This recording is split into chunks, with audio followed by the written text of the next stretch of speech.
La siguiente presentación es de otro gran referente desde mi punto de vista en el contexto del entrenamiento deportivo. Su área de especialidad es el entrenamiento de la fuerza.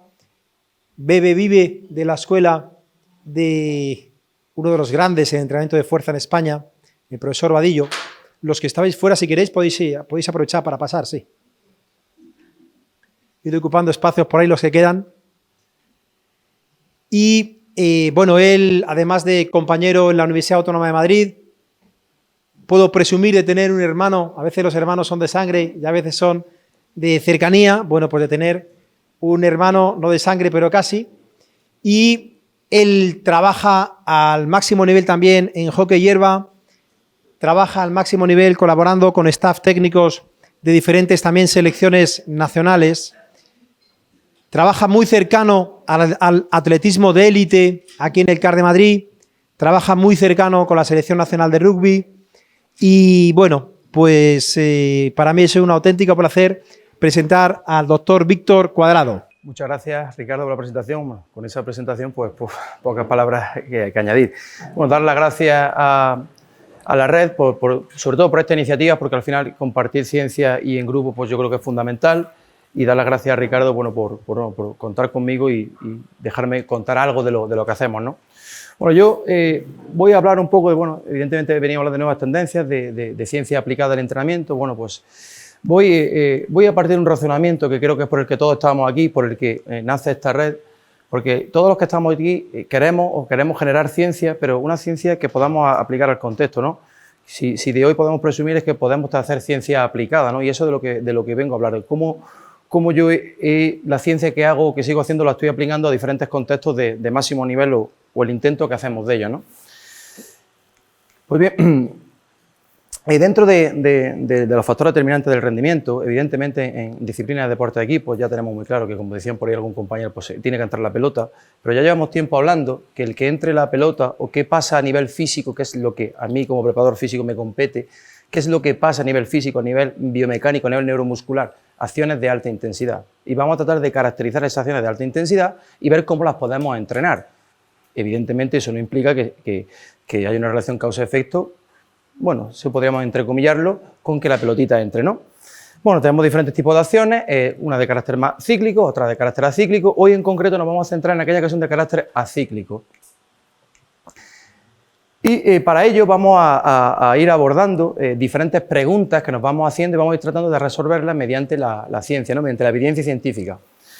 Vamos a hablar primero de cómo, con qué método vamos a hacer esta caracterización de esa acción en un plano vertical desde un punto de vista mecánico. Pues para ello, ya desde diferentes trabajos, desde el año 2008, el grupo de trabajo liderado por Morín, Samocino, aquí en España con Pedro Jiménez, en el que yo he formado parte, también algunos de los trabajos el profesor González Vadillo. Bueno, pues ya se desarrolló un método validado en el cual, bueno, pues en este método, utilizando las leyes básicas de la física, pero con un pequeño cambio, una introducción, como es un concepto que hasta ahora no se estaba utilizando, como es la distancia de empuje, porque para caracterizar a un sujeto ya no es suficiente con hablar de un salto vertical, es que el que más salta, el que produce más fuerza, el que produce más potencia, sí, pero cada uno tiene unas características determinadas y hay algo que lo hace diferente y entre otras cosas la distancia de empuje, con lo cual Samocino a esas leyes básicas de la física introdujo lo que se conoce como distancia de empuje. Bueno, este método, esta ecuación, este algoritmo está validado y muy consolidado en el ámbito científico.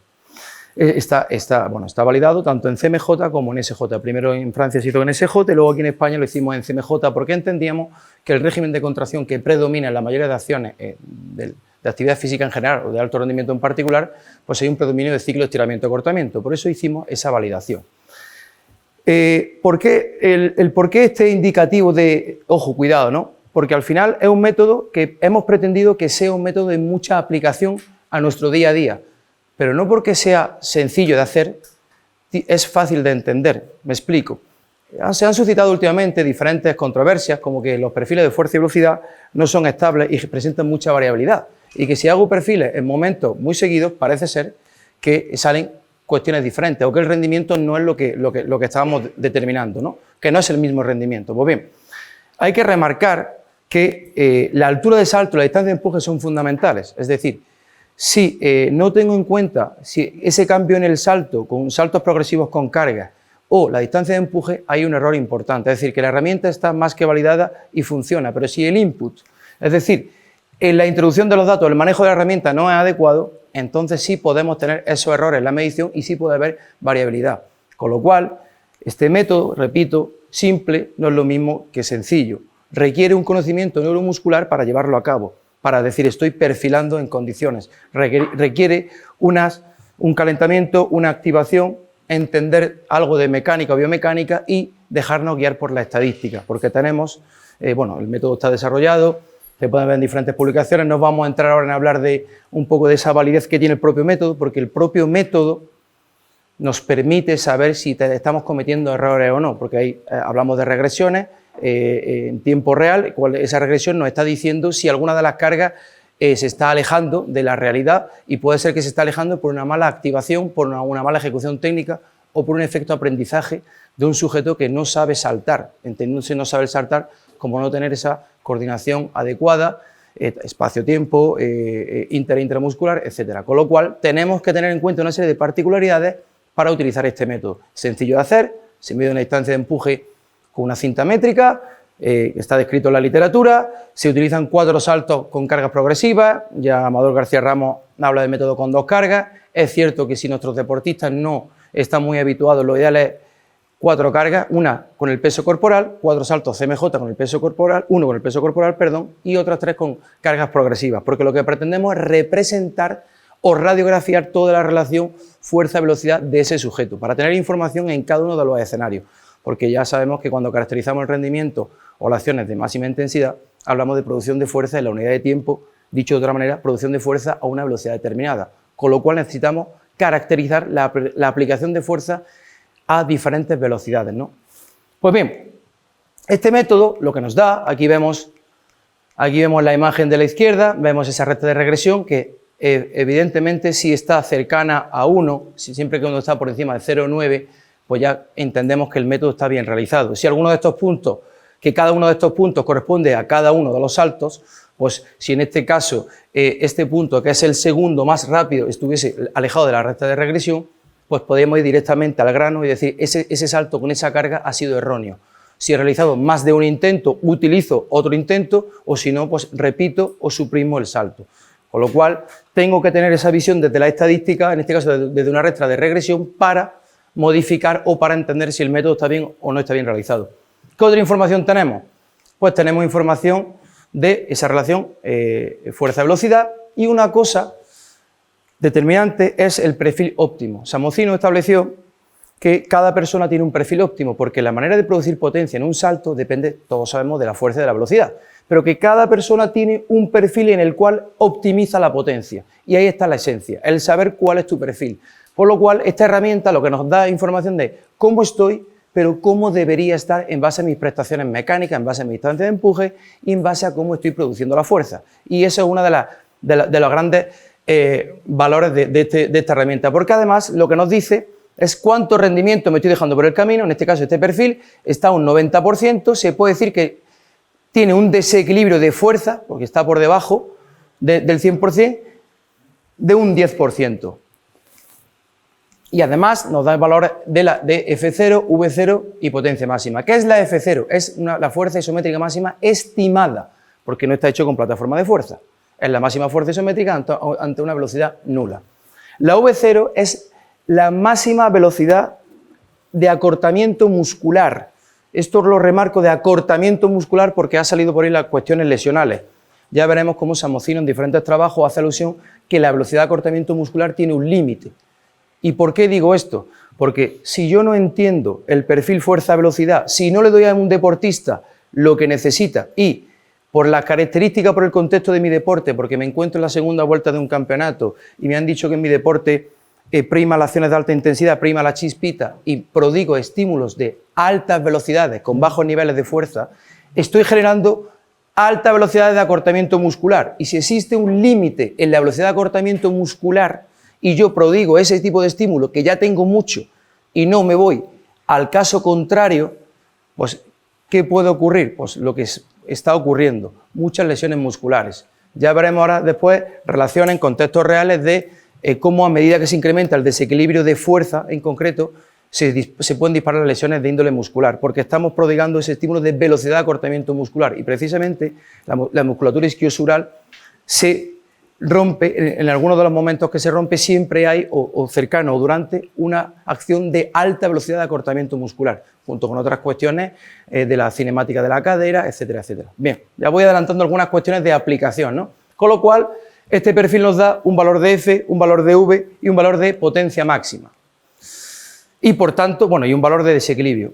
Bien, aquí la evidencia nos comenta que comúnmente se ha utilizado el salto vertical como un indicativo de rendimiento.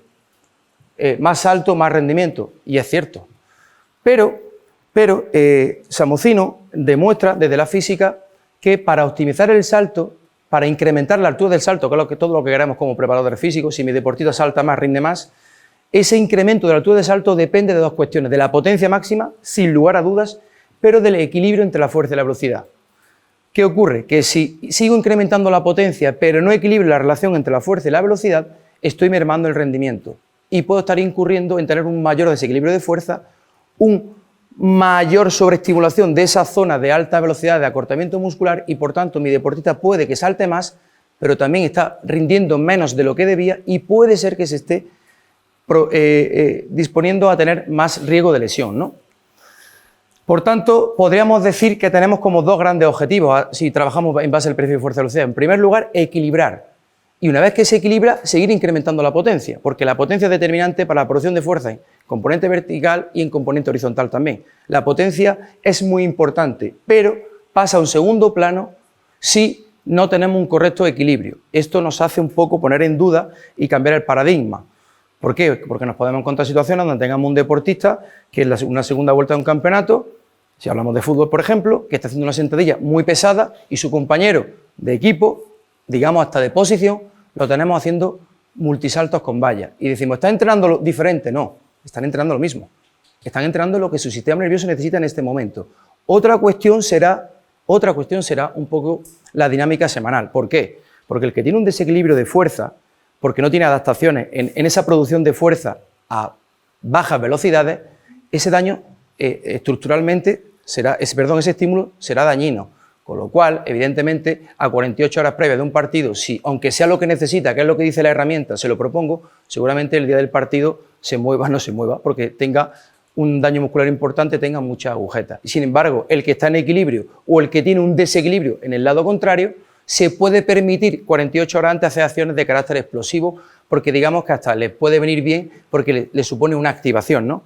Con lo cual, esto son cuestiones a tener en cuenta, pero sin lugar a dudas, ahora vamos a ver algunos casos de que la necesidad imperiosa es la de optimizar el perfil cuando hablamos de entrenamiento de fuerza aplicado a un contexto, en este caso de rendimiento.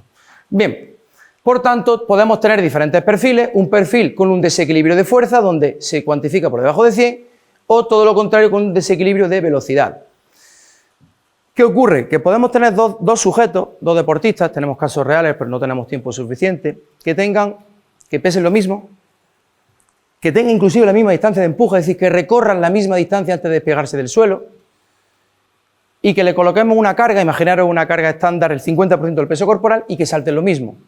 Todo parece indicar que tantos parámetros iguales, su rendimiento es el mismo. Pues puede que no, y de hecho muchas veces no es así. Si seguimos explorando toda la relación fuerza-velocidad, es decir, buscamos carga hacia abajo de ese 50% y hacia arriba, y reconstruimos todos los escenarios posibles, toda la relación fuerza-velocidad, nos podemos encontrar que son completamente opuestos. Han coincidido en un momento de su rendimiento, en un momento de esa relación fuerza-velocidad, pero tienen necesidades completamente diferentes, y puede que lo que necesiten entrenar sea lo opuesto al otro sujeto, con lo cual eso nos ha llevado muchas veces a entender o a comparar rendimientos con un solo salto y en base a eso organizar todo el rendimiento. ¿Quién más salta es el mejor? Pues ahora nos lo tenemos que plantear, porque puede ser que si un sujeto salta mucho y tiene un gran desequilibrio, evidentemente rinde mucho, pero posiblemente puede que su rendimiento sea más irregular. Es como si dijéramos, en cuestiones de la mecánica, como si tengo un coche con un motor muy portentoso, pero la suspensión, los neumáticos no están adaptados, con lo cual puede sufrir un daño. Es Es decir, es que este jugador salta 50 centímetros y tiene un desequilibrio de un 40%, y este salta 45 y está en equilibrio. Sin lugar a duda, el más regular va a ser el de 45. Lo ideal será que el de 45 incremente la potencia para saltar más. Pero el otro, más que salte más ahora mismo, casi me preocupa que se equilibre por los riesgos de lesión que pueda tener o por la pérdida de rendimiento que pueda tener, ¿no? Bien, si hablamos de entrenamiento, vamos a tratar de responder a dos preguntas: el qué y el cómo podemos abordar estas cuestiones que nos estamos planteando. Pues bueno, vamos a hacer alusión a la especificidad de los ejercicios. Al final somos personas que proponemos estímulos y lo que tratamos de estos estímulos, de algún modo, vamos a tratar de caracterizarlos y ubicarlos en esta relación fuerza-velocidad, ¿no? Para que no parezca que hablamos de un método, de algo muy biomecánico, pero luego nuestro día a día, que es proponer carga externa, parece que se aleja de eso, ¿no? Pues no, vamos a tratar de integrarlo, ¿no? Pues bueno, diferentes trabajos ya han demostrado que si hablamos de estimaciones de RM o mediciones directas de la RM, pues que esa RM está aquí representada, que está un poco por debajo de esa F sub 0, que hemos dicho que esa F0 es la fuerza isométrica máxima estimada, con lo cual la RM efectivamente está un poco por debajo. La RM sería esa fuerza dinámica máxima, está un poco por debajo, con lo cual ¿se puede a partir del perfil también tener datos de RM? Se puede también. Sin llegar a hacer una relación carga-velocidad, también se puede. Tampoco estoy diciendo que ahora el perfil lo solucione todo, que sea la panacea. Estoy diciendo que esta herramienta puede ser de fácil aplicación, puede tener una muy buena interpretación a efectos de entrenamiento y nos puede dar otro valor añadido sin sumar más test de fuerza, ¿no? Luego también nos planteamos en estos escenarios, en estos tres grandes escenarios, un escenario de fuerza, un escenario de potencia, un escenario de velocidad. Evidentemente siempre hablamos de producción de altos valores de fuerza a bajas velocidades, un equilibrio entre ambas y escenarios de producción de bajos niveles de fuerza a altas velocidades. Desde el punto de vista terminológico no es correcto hablar de desequilibrio, déficit de velocidad. Hablamos de déficit de aplicación de fuerza a altas velocidades. No existe un déficit de velocidad como tal, ¿no? Bien, pues existen diferentes trabajos que han tratado o que han demostrado que en esta relación fuerza-velocidad, en este perfil, gestos convencionales, movimientos convencionales están representados. Uno de los trabajos quizás más representativos o más importantes, porque claro, teníamos un perfil, pero decíamos, vale, muy bien, o tenemos una gráfica, una herramienta, esta persona tiene un desequilibrio de aquí, de allá, pero ¿somos capaces de modificar el rendimiento en base a este perfil? Bueno, pues un primer trabajo de referencia lo que trató fue de hacer eso. Voy a coger diferentes deportistas y unos van a entrenar en base a su perfil, van a tener un entrenamiento específico y otros van a hacer lo que venimos haciendo, o hemos venido haciendo muchas veces, que es café para todos. Proponemos mismos ejercicios con mismas cargas o parecidas y a ver qué pasa, ¿no? Bueno, pues, ¿qué ocurrió? Bueno, pues una vez que los sujetos se identificaban en un grupo, pues en función del desequilibrio eran catalogados de alto déficit de fuerza, cuando el desequilibrio era en torno a un 40%, bajo déficit de fuerza, en torno a un 10 o un 30%, en equilibrio, siempre se utiliza más o menos un 10%, bajo déficit de velocidad y alto déficit de velocidad. Claro, este trabajo tardó muchísimo tiempo porque para que fuese metodológicamente correcto necesitábamos deportistas de todo tipo, que tuviesen déficit también y alto déficit de velocidad. Claro, en el contexto de deportes de equipo, en nuestro país sobre todo, casi todos los deportistas presentan desequilibrios de fuerza. Es muy difícil encontrar deportistas con desequilibrio de velocidad. Pero bueno, los deportistas que nos ayudaron fueron jugadores de rugby y en concreto fueron los All Blacks, que son los que aquí nos permitieron tener datos de por encima de un 140%. Es decir, incluso tenemos algún dato por ahí de un 365%. Eso significa a efectos prácticos, pues un tractor que no se mueve. Que yo como preparador físico, dice, es que tiene un desequilibrio grande. Y te dice el entrenador, espérate, que es que el tractor, que igual pesa casi 200 kilos, tiene que frenar a otro que pesa 110, que viene a 36 kilómetros por hora. Con lo cual, a lo mejor solo puede coger la pelota y dársela al otro. Pero es que no quiero otra cosa. Entonces lo entiendes. Dice, vale, ahora me has contextualizado y lo entiendo, ¿no? Pero que un poco cuento esto para que sepamos la complejidad de estos trabajos, el intentar tener sujetos con todas las peculiaridades posibles para ver si esos sujetos, dándole el estímulo que necesitan, se tendía importante a optimizar. Pues bien, ¿qué se obtuvo? No vamos a entrar en, bueno, está el trabajo por ahí publicado, no vamos a entrar en poco los ejercicios, que no tenemos tiempo. ¿Qué se obtuvo que fue relevante o muy relevante? Que todos los sujetos que estaban en el grupo llamado como optimizado, todos los que entrenaron en base a lo que necesitaban, el 100% consiguió no optimizar, consiguió la tendencia hacia la optimización. Digo la tendencia porque este trabajo se hizo de un entrenamiento semanal durante 9 semanas. ¿Qué ocurre? ¿Con una sesión semanal es suficiente? Pues ya vemos que no, ya veremos que no, y ahora vemos el siguiente trabajo para un poco corregir las carencias de este, ¿no? Sin embargo, todos aquellos que entrenaron como, bajo la nomenclatura de no optimizado, es decir, café para todos, pues había de todo, buenos, malos, respondedores. Los que el estímulo, si se acercaba a su necesidad, respondían bien, y en los que estaba era completamente opuesto a lo que necesitaban, pues no optimizaron. ¿Qué entrenamiento se utilizó tipo para este grupo? El entrenamiento intermedio, el entrenamiento de los que estaban en equilibrio, ni como si tuvieran desequilibrio de fuerza ni de velocidad, en el centro. Y eso fue lo que pasó. Pues, y se vio que la tendencia a nivel neuromuscular, la respuesta de aquellos que recibían el estímulo que necesitaban según el perfil, la tendencia era optimizar. Con lo cual parece pensar que, bueno, pues puede ser una buena herramienta, pero claro, luego además de aquí se derivan otros trabajos en otras poblaciones, porque ese trabajo estaba hecho con, como he dicho, jugadores de fútbol y también con jugadores de rugby, pero luego se utilizó otras poblaciones, como puede ser bailarines y bailarinas, y se observó igualmente, misma estructura de trabajo, buscando un grupo optimizado y grupo no optimizado, que a medida que se reducía el desequilibrio inicial, mejoraba la altura de salto. Con lo cual, nuevamente se estaba demostrando que la tendencia a reducir el desequilibrio fuerza-velocidad, cuando se tiende a eso, se mejora el salto vertical. Por tanto, estoy mejorando la producción de fuerza y estoy haciendo que mi deportista sea más potente, que es lo que voy buscando. Pero otra de las cuestiones que hemos dicho de ubicar esos ejercicios en todos estos escenarios, que es uno de los problemas que se plantean, porque yo creo que aquí todos tenemos claro cuando un sujeto necesita fuerza, llámese déficit, desequilibrio, como lo queramos llamar, lo tenemos claro. Pero el problema es lo contrario, o ese era el primer problema. Como un deportista que tiene una necesidad de producir bajo niveles de fuerza a altas velocidades, porque tenemos una cuestión que es el peso corporal. Cada uno pesamos lo que pesamos. Y como no nos cortemos un brazo o una pierna, difícilmente vamos a pesar menos, ¿no? Entonces el reto era en encontrar esos estímulos, producir esos estímulos para mejorar en ese caso la velocidad de acortamiento muscular, el otro extremo, ¿no? Pues bien, se estuvieron haciendo trabajos buscando, cambiando el plano de la verticalidad a la horizontalidad y utilizando medios asistidos para tener una mayor velocidad de acortamiento muscular y reduciendo el efecto de la gravedad. Y a ver si eso era un buen estímulo. Bueno, pues se vio que este tipo de trabajo asistido, inclusive cuando se cambia el plano, mejoraban considerablemente la velocidad de acortamiento muscular y era el estímulo adecuado que se le podía dar a estos deportistas que presentaban esos desequilibrios hacia la velocidad. Pero también es cierto que son los menos, con lo cual esa problemática es difícil que nos la encontremos en contextos de deportes de equipo, ¿no?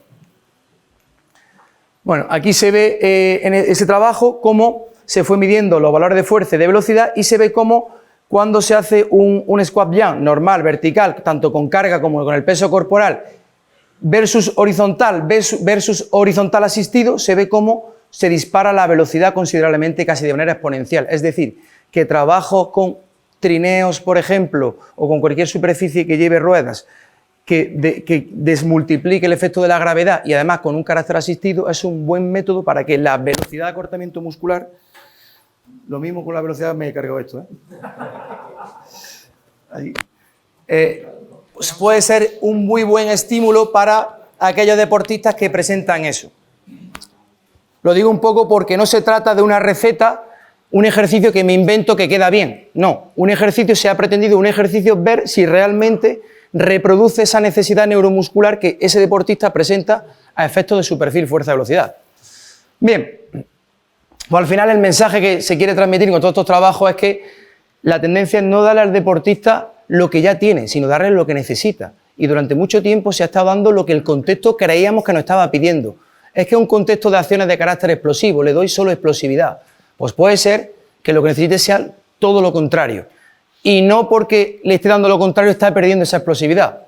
Puede ser que lo contrario es lo que le permita seguir progresando, seguir produciendo fuerza y seguir saltando más. Porque si el deportista tiene desequilibrio de fuerza y le doy esa fuerza, el objetivo es que salta más. Si salta más es rendimiento. Lo que pasa es que cuesta entender, como he dicho antes, a efectos de un contexto de situaciones de equipo, en algún momento determinado, cuesta ver a ese deportista con una carga alta o muy alta versus a su compañero haciendo gradas o drop jump o este tipo de movimientos muy balísticos, ¿no? Bien, pues vamos ahora a hablar un poco de entrenamiento y de variabilidad del entrenamiento y este tipo de cuestiones. Bueno, ¿qué ocurría con este trabajo que he dicho antes? Pues que, claro, la pregunta que nos hacemos, ¿pero con una sesión semanal es suficiente? Pues evidentemente no. Entonces se planteó un trabajo como continuación, es decir, ¿qué tiempo se tarda en optimizar? Si es tan bueno optimizar, ¿qué tiempo se tarda? Bueno, pues lo que se hizo fue, se reprodujo el trabajo, simplemente que no se cortaba las 9 semanas. Se seguía entrenando hasta que se optimizaba, para ver un poco qué se tardaba en optimizar en función del desequilibrio que presentara, que fuese alto, bajo, desequilibrio de fuerza, en equilibrio, que en equilibrio evidentemente no hace falta, alto, bajo, desequilibrio de velocidad, ¿no? Veíamos que la tendencia era a que todos, si se les da el estímulo que necesita, tienden a acercarse al equilibrio, pero lo que queríamos ver, ¿cuándo se acercan al equilibrio? Eso es lo que se quería ver, si no cortar a las 9 semanas, ¿qué tiempo se tarda? Y se ve que hay una variabilidad entre grupos, se ve que cada uno necesita una cosa, ¿no? Y aquí viene una posible herramienta, porque por ahí antes había hecho una pregunta en relación a ese parón de pretemporada, esas cuestiones. Pues, ¿qué ocurre cuando en una pretemporada un deportista se va con un alto desequilibrio? Que ese parón, si no lo enfoco en pretemporada o si no lo enfoco antes de acabar la temporada anterior, ese deportista, su punto de partida es ese desequilibrio, con lo cual muchas veces acaban las pretemporadas y no he optimizado nada, simplemente he vuelto al desequilibrio que tenía. Con lo cual, una buena estrategia es pensar, voy a optimizar todo el año, porque cuanto mejor se vaya el deportista, si después la siguiente pretemporada consigo mi optimización en 2-3 semanas, el resto de pretemporada, si hablamos de una pretemporada al uso buena de 6 semanas, ya sí consigo mejorar lo del año anterior. Si no, continuamente estamos haciendo esto, trato de recuperar un poco, no es suficiente y estoy continuamente con desequilibrios, con todo lo que eso conlleva, ¿no? Por tanto, lo que se vio fue que ¿quién tardaba más como semanas? Pues se veía que todos aquellos deportistas que estaban catalogados con alto desequilibrio de fuerza tardaban, para los que seáis del mundo del fútbol, en torno entre 16 y 20 semanas. Algunos dirán que 20 semanas me está hablando de tantos partidos que se acaba la temporada y en el mejor de los casos que no se me lesione y media temporada sin rendir. Esto nos puede hacer pensar, primero, que una sesión puede ser que no sea suficiente y segundo, que hay que anticiparse, que quizá haya que tomar medidas, que esos trabajos complementarios con entrenadores personales, etc., diría, no me meto en que no la hagas, pero aquí tiene un problema, con lo cual orienta esa sesión complementaria que estás haciendo, más allá de 4 gomas y 4 cosas, que puede ser que venga bien, pero trata de arreglar esto porque a nivel neuromuscular lo necesitas, ¿no? Pues ya podemos tener una herramienta de trabajo para proponer estímulos complementarios, ¿no? Bien, algunas consideraciones de la práctica, algunas cuestiones en las que el perfil nos ha ido ayudando, nos ha ido resolviendo algunas dudas, repito, asumiendo que el perfil no es la panacea, no, a ver si hacemos perfiles vamos a ganar partidos. Pues bueno, aquí hay una propuesta en hockey profesional real donde se entrena o bien con un trabajo con microdosis donde tenemos un mismo volumen repartido en más sesiones, porque al final esto es otra de las cuestiones que estamos abordando junto con los perfiles, la microdosis. Los que estamos en deporte de equipo sabemos que lo que no tenemos es tiempo, tenemos que hacer muy poquitas cosas, muy poco tiempo, y la pregunta es, ¿cuál es la dosis mínima que me permite conseguir cosas importantes, ¿no? Bueno, eso es otro trabajo del que tampoco se puede hablar hoy, pero bueno, esta era un poco la dinámica, con microdosis o sin microdosis, pero al final había un predominio de trabajo horizontal. ¿Por qué? Porque no tenía otra cosa. Porque ese año, por cuestiones logísticas, no disponía de cargas suficientes ni de aparatología para trabajar el componente vertical del que estamos hablando. Solo abordé el componente horizontal mediante trineo, más pesado, menos pesado, trabajo de la capacidad acelerativa, fuerza, en este caso en otro vector completamente diferente. Bien, ¿qué conseguí a nivel vertical? Pues que deportistas profesionales que tenían un desequilibrio medio de un 47% de fuerza, terminaron en un 25%. Pues podría pensar, ya está resuelto el tema.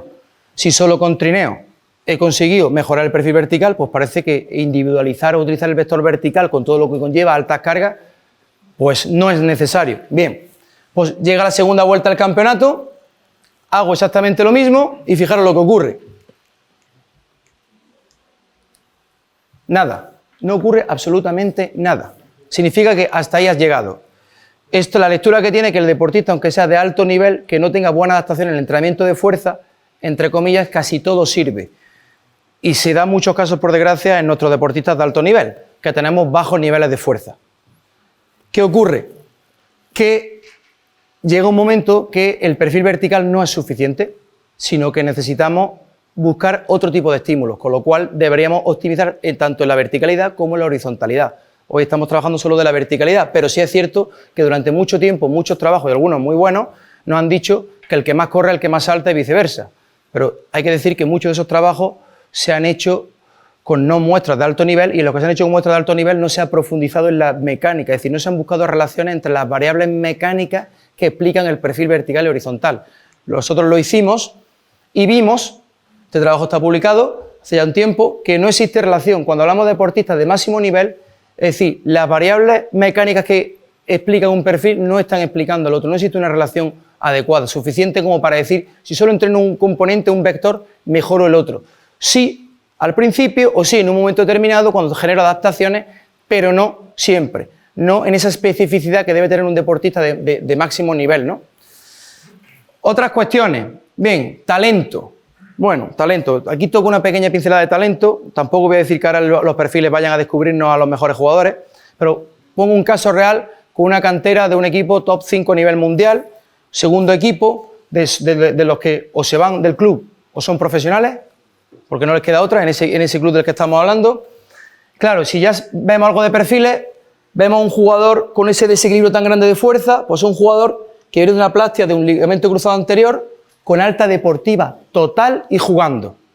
Con lo cual esto hace pensar que el perfil también me enciende la alerta y dice, oye, estás recuperado, el tejido se ha cicatrizado, tienes toda la estabilidad que parece ser que es necesario, pero a nivel neuromuscular no te has recuperado todavía. Uno de los grandes problemas es que cuando hacemos de redactadores es que el deportista muy pronto se olvida cuando vuelve al contexto y el perfil permanece, tiene efecto memoria y tu sistema nervioso no está trabajando como debe. No digo que se vaya a romper otra vez el cruzado, pero sí puedo decir que pueden venir otra serie de daños colaterales fruto de tener un desequilibrio a nivel neuromuscular. Otra casuística, deportista que está, bueno, un perfil que no está mal. Este deportista, jugador destacado, que parece ser que va a triunfar, que juega con el primer equipo, incluso debuta en competición internacional, jugador destacado, pero que luego parece que se pierde por el camino. Con lo cual, bueno, pues aquí el perfil tampoco nos está diciendo demasiado, pero esto lo encadeno con el siguiente. Este jugador, buen jugador, claro que es buen jugador, si está ahí es porque todos son buenos, si están elegidos, pero este es el único jugador que tiene el perfil óptimo sin entrenarlo. Todos han pasado todos los años por la cantera, mismos entrenadores, misma filosofía, mismo trabajo de fuerza, y este es el único que sin haber entrenado para mejorarlo, como se han visto en trabajos anteriores, esto hace ya muchos años, antes de que los perfiles estuviesen tan investigados, este jugador llega a la élite y se mantiene en la élite. Bueno, nos hace pensar que quizá el perfil puede ser un criterio también, digamos, hacia dónde ir. Igual que tenemos en otros deportes como el ciclismo, pues bueno, pues un deportista que sin entrenar demasiado tiene tal consumo de oxígeno, parece ser que tiene buenas prestaciones para este tipo de disciplina, pues un deportista que parte con un buen perfil en equilibrio y con buenos valores de fuerza y potencia, pues tiene un buen condicionante a nivel neuromuscular para ser muy productivo en acciones de alta intensidad, en este caso de carácter acíclico, ¿no? Y bueno, todos son del mismo equipo, mismo entrenamiento y años juntos, ¿no? Luego, a posteriori, hicimos otro trabajo de cantera y esta teoría, esta hipótesis se corroboró. Aquellos deportistas que alguien había visto que tenían algo, porque venían de otros centros, ¿y qué hacen aquí? ¿Por qué? ¿Que han venido a hacer los test? No, no han venido a hacer los test con vosotros. Están aquí esta semana porque alguien ha visto algo, hay informes muy buenos porque están rindiendo muy bien. Curiosamente, ese chico que alguien decía que era muy bueno, que estaba rindiendo muy bien, tenía un perfil igual o mejor que los que estaban ahí. Por lo cual hace pensar que el perfil puede que nos indique algo. Repito, no estoy diciendo que el perfil vaya a resolvernos ahora también el talento deportivo. Digo un poco algunas aplicaciones prácticas. Otras cuestiones, índices lesionales. Pues aquí destacamos como diferentes categorías dentro de un mismo equipo. En el momento que se dispara el desequilibrio de fuerza y velocidad, también se dispara el índice lesional.